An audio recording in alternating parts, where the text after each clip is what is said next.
I've just had the most wonderful conversation with Alison Kriel. And if you know Alison, you'll know that she's an absolute powerhouse of enthusiasm and knowledge and experience and expertise. And she has just created a platform called Above and Beyond Education, which sounds like a combination of the best of social media. It sounds like Twitter and Facebook and LinkedIn and Zoom all rolled into one, into a safe and professional platform for educators to use right across the spectrum of people involved in education. So I urge you to listen to this podcast and hear all about it. It's one of the most exciting innovations I've heard about in educational technology in a very long time. Listen to Alison share her thinking behind it, what you can expect to find on the platform, what it can do for you and your school and your children, and then join Above and Beyond Education. Welcome to the Pursuit of Wellbeing podcast. My name's Maria Brosnan. I'm the founder of Pursuit and your host for the show. This podcast is dedicated to providing wellbeing information, inspiration and support for teachers, leaders and school staff around the world. My guest today is Alison Kriel. Alison was an inner city executive head teacher for nearly 20 years and a CEO for 5 years. She has a passion for social justice leadership, well-being, equity, inclusion, and diversity. She has a reputation for excellence in leadership, leading schools with high social challenges to be in the top 0.1% nationally. Alison now works nationally and internationally, supporting leaders with the strategic development of their schools, particularly those in challenging circumstances. Alison is the founder of the newly launched Above and Beyond Education, a social media platform for all educators and schools to celebrate, connect, support, grow, and collaborate to make every school into a great school. Alison, welcome to the podcast. Thank you very much for inviting me, Maria. It's really exciting. Yeah, I know. Well, I'm excited. I saw you post this about Above and Beyond Education, and I just immediately connected. So I want to hear about it. Tell us what it's all about. So that feels like a really good starting point. Tell us about Above and Beyond Education. Well, it's called Above and Beyond Education because everyone I know of in education goes above and beyond what the job description says. The logo, the branding, is an ampersand, and it's deliberate. It's an ampersand because it's and everyone. It's not either or all. Some people are greater than the other. It's teachers and school leaders and governors and people who work from the outside, so consultants, innovators, and all those amazing service providers who've all got this passion for education to come together and find each other.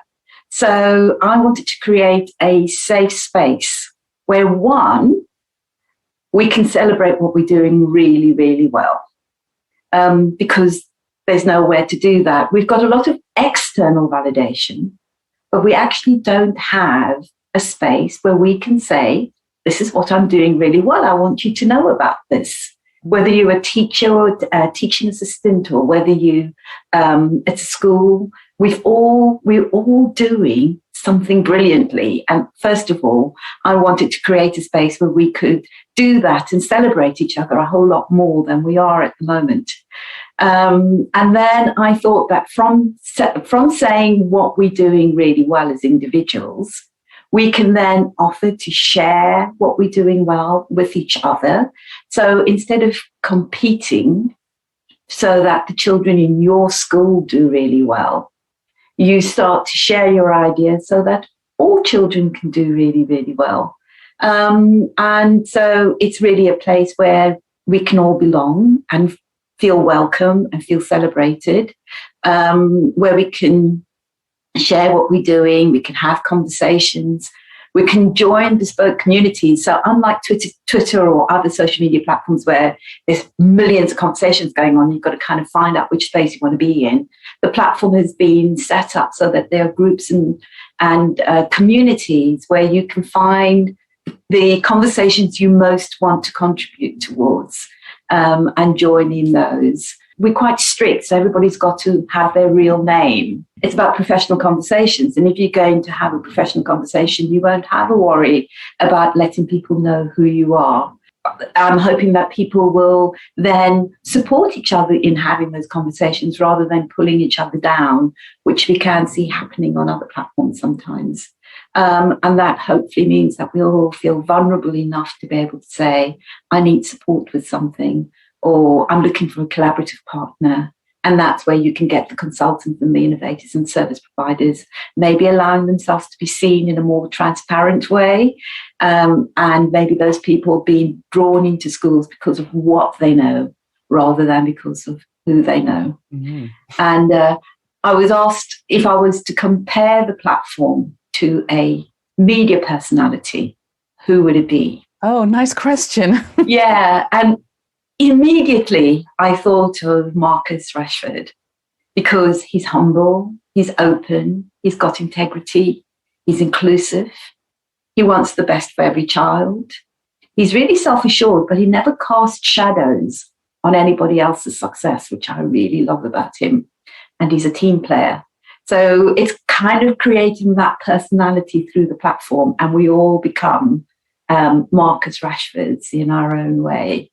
And together we become this big personality, so that instead of me wanting my children in my school to be more successful than the children down the road, because I don't want to compromise our ranking in the league table, this is about saying that if we all come together and we become collaboratively responsible for every child in every school being successful, then that'll be much better. It's going to be better for all of us.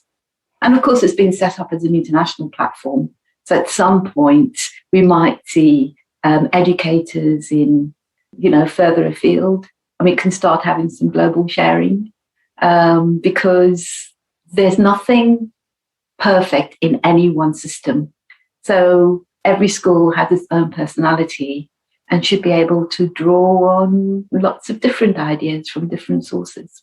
I love the term you just used being collaboratively responsible, because we see so much competition, and the idea of collaborating for the good of children around the country, around the block, around the world, it's a really wonderful platform to build. And so tell us, Alison, what would this experience be most like that people might be familiar with?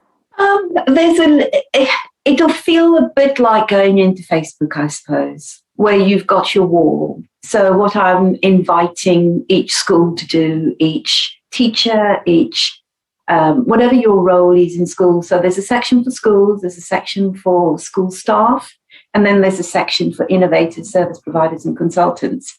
And each person will have a wall. Each school can have a wall. And you simply work up the 3 things that you're doing best.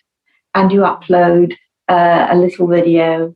I'm not suggesting anyone spends money getting videos done because we've all got smartphones nowadays. Mm-hmm. So it's literally just capturing or talking about something that you know. So if you were a school, you'd identify the 3 things you're doing well. And it may well be English, maths, or one of the core subjects, but there's so much more success going on in school. So when I took on a failed school, even though it was a school that needed a huge amount of support from a range of different people, including me, there were things that were okay. And we never got to talk about the good bits. So in that particular school, music was fantastic. But everybody was talking about English, maths, and science because those were the subjects that carried value. And for me, so it's a classic model of appreciative inquiry. So for me, looking at music and then saying, what's so good in music? What can we learn from the way in which we're delivering music that can be applied to an area that needs to be developed, so that you're taking the expertise with you rather than always starting from rock bottom. And so that's what I'm hoping schools will do and teachers will do and everybody else. Is not listening to external validation. It's saying, you know your school best, you know yourself best. What are you doing especially well that you're proud of? Put it on your wall. It doesn't matter what anyone else is saying about you outside, because I know that you're great. I know you're working hard. So put it out there. And then you just have a really brief synopsis about who you are. And then I think the thing that's going to be different is people might be looking for streams and streams of conversations going on. But the only way you can join a conversation is by joining a group or joining a community that you're really interested in. So, for example, if you're really interested in active play, there's an active play community, and they'll be able to DM each other and have those conversations and share their passion. So the people who might go into those conversations might be consultants and innovators who do stuff around active play already. Or it might be a school that sort of says, we're really great at this and we want to go on sharing what we're doing.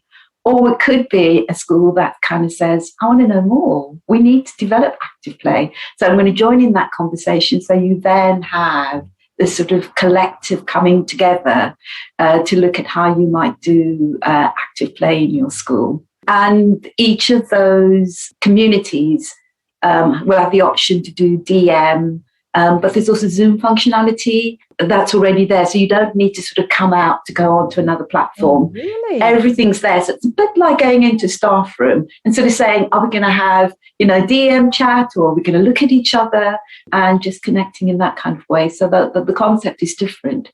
And all of that will be for free. But let's say you are an innovator who has come up with something around active play. You might sometimes host some meetings where you share what you're doing and be completely free. But then you might sort of say, well, I'm going to start doing a monthly training. And there's nothing to stop you saying, well, I'm going to charge each person £10 for coming because I'm giving up my time. And any money that you make, you keep. So if you've got a side hustle, this is the place. And the platform won't ask you, there's no percentage that's going to be asked for. The money you make is yours. Alison, this is brilliant, because I go into schools all the time, virtually or in real life when that allows. But I often ask myself, as a consultant going into schools, I see the same problems again and again and again and again. And I think, how do we join this up? And I think active play is a beautiful example. Somebody down the road is doing that really well. How is this school then starting to reinvent the wheel and figure it out for themselves? And that goes across, leadership challenges or, all of the challenges that schools are facing. They're trying to reinvent the wheel every time. And what I've really loved about social media and Twitter in particular, that there can be a real call to arms, like, help, I've got to do this or that. And immediately people will jump in with ideas and suggestions and link people together. So what you're proposing here with Above and Beyond Education is holding that in a really great place, like the best of all of the social media platforms into one place. It's genius. Yeah. So tell me, how did it come about? So first of all, I'm still coming to terms with there's something very weird going on in my life at the moment, because I'm always a teacher. That's never going to leave me. And then I was a head teacher, and then I was a consultant. But it was always around education. And now suddenly I'm the founder of a tech company. It's just like, God, how did you get into this place? I chose to leave headship because I wanted to lead something that would have a bigger impact. And I started to think about what were my frustrations as a head teacher? There's an awful lot that I loved, I have to say. And as a teacher, there were an awful lot of things that I adored teaching. But we all know that it's a really, really hard job. And first of all, the thing that I felt most frustrated about was losing voice as a profession. We've lost voice, and external agencies have more voice about what's going in our schools, and it's a negative voice. And the reality is, I, like you, spend a lot of time in different schools, and often schools who are facing challenges. And everybody is doing so brilliantly. Yeah. Everybody's working so hard. Nobody gets up to go to fail. And when you go in, it's amazing how people are, the shoulders are down, and there's a lot of embarrassment about we're not good enough. And the truth is that there's so much brilliance going on in our schools every day, which isn't, because it's not measured. We've got a very narrow definition of success. And so people are apologetic for everything that they're not doing at the cost of not celebrating everything that's doing so well. And my own experience as a head teacher taking on, so I had a school that was exceptionally brilliant. And as soon as I took on, and I was the head teacher of this really, really successful school, take on a failed school, and you become perceived as a failed head teacher. I wasn't. I was still the same head teacher, still doing the same stuff, still having the same challenges and same need for growth and having the same kind of success, but in two different settings. And I want that to change. So there was that. So it's about finding voice where you can say, yeah, I know I've got work to do. We've always got work to do. But you know what? Let me just tell you about this. And so it's just bringing that buzz back into education. The other thing that is difficult is that when you have got a challenge, let's say you want to improve writing in your school, that can sometimes sort of take you away from wanting to take risks, because you need to, there's this need for continuously, we've got this need for perfection in education. And the difficulty is you're trying to be perfect in an imperfect system. Yeah. And so we're beating ourselves up constantly. And of course, that means that, the whole thing about perfectionism is that it really hampers success, because it leads to the depression that we're seeing in education. It leads to the anxiety that we're seeing. I had work addiction problems. Why is work addiction okay when other addictions aren't okay? Come on, addiction's addiction. But because we've got this, we're striving for perfectionism all of the time, it allows us to talk about work addiction like it's something to be proud of. And of course, that means that we put ourselves on hold. Sorry to jump in, Alison. I just feel strongly about addiction, that any kind of addiction has at its root some kind of psychological need. Yeah. So if it's work addiction, if it's shopping, if it's whatever the addiction is, alcohol, food, there's some unmet psychological need underneath it. But I agree with you that in our society, somehow work addiction is not only tolerated, it's applauded. It's like, wow, I work until all hours and I only get 4 hours sleep, and it's certainly not me, but that's celebrated in our culture. That was me. I was that kind of head teacher too, until I hit the walls, which is why I spend so much time thinking about well-being, but also look at what it's doing to our pupils, who think they're failures if they don't get 3 A's. When I was at school, if you got 3 A's, you were like, God, people whispered about it. Whereas now, if kids don't get 3 A's, they feel like they're failures, even though they go on to be incredibly successful. There is this need to be straight A's at everything, and teachers, and so there's a fear of taking risks.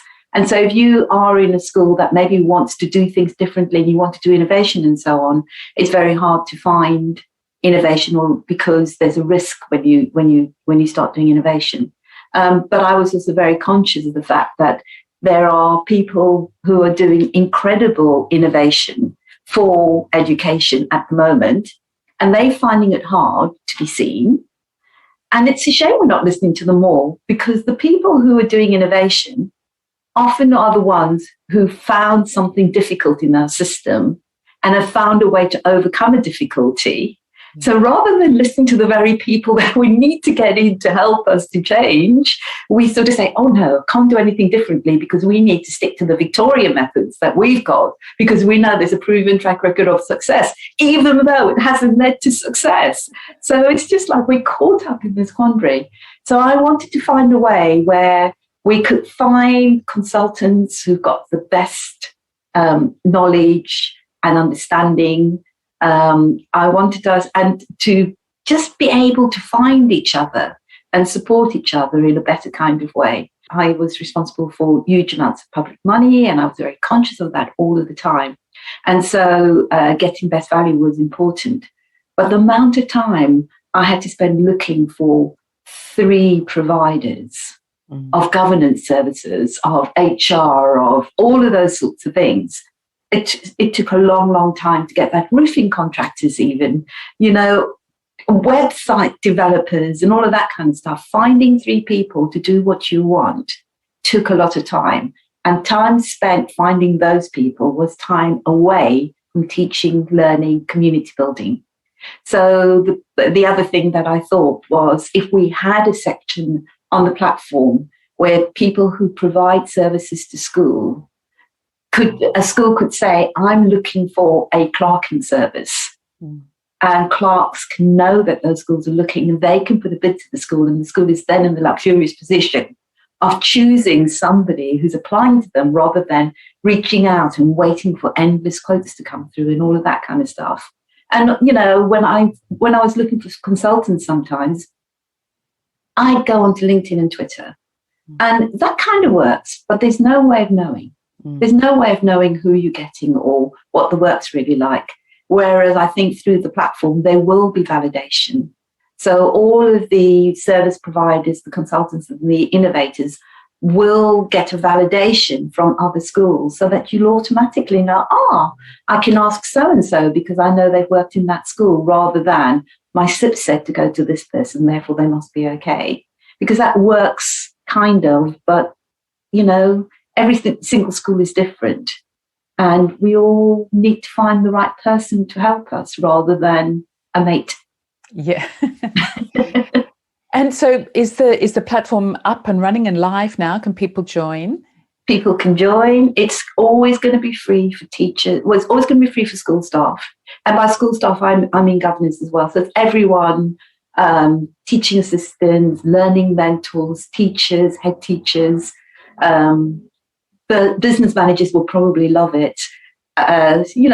Premises managers, trustees, governance, all of that's in there, and they've all got a free account. And then it's going to be monetized by the consultants, the service providers, and the innovators. But what they need to be mindful of the fact is, if they want to start running courses and selling their services on the platform, they can. They should be able to recover their fee. There's no intention for us to be making huge amounts of money. We just want the platform to run well, and then if anyone wants anything to be developed on the site, we'll want to do that. And we've already made a commitment to putting 50% of any money we make straight back into education. Wonderful. Alison, it's so exciting. I'm so happy for you to have achieved this wonderful new platform above and beyond education. Is there anything you'd like to say just before we wrap up? Any final comments or points, invitations for our listeners? Spread the word. Don't be frightened. I think we are very shy about saying what we do well. And we've learned to do that. And I suppose it's because we're really worried that someone will say, but you're not so good at this, that, and the other. Yeah. So let's flip the narrative and let's stop being proud of us, because, I think our schools are great. I think that teachers are, by teachers, I mean everyone who's contributing towards teaching, are just incredible. And I think lockdown showed us how our schools are actually the glue in society. So let's celebrate that, remember how powerful we are. Let's think about perfectionism a little bit, because what's the message that we're saying to our young people? We don't want them to be risk adverse. We want them to continue to want to grow and to try things differently and to share a bit more and to want to be parts of lots of meaningful conversations. So let's model that for them through the platform. Wonderful. Alison, thank you so much for joining us on the podcast today. I've been speaking with Alison Kriel. You can connect with Alison on Twitter at Alison Kriel, that's Kriel. On LinkedIn at Alison Kriel. Her website is alisonkriel.com, but the main Above and Beyond Education website is aboveandbeyond.education. Alison, thank you so much for joining us on the podcast today. Real pleasure. Thank you for inviting me, Maria. Always lovely to talk to you. Thanks so much for listening. Now check out our website, pursuitwellbeing.com. If you enjoyed the podcast, please hit the subscribe button in your podcast app. And if you feel inspired, please rate and review it and share it with your friends. I love getting your feedback and learning how we can improve our program.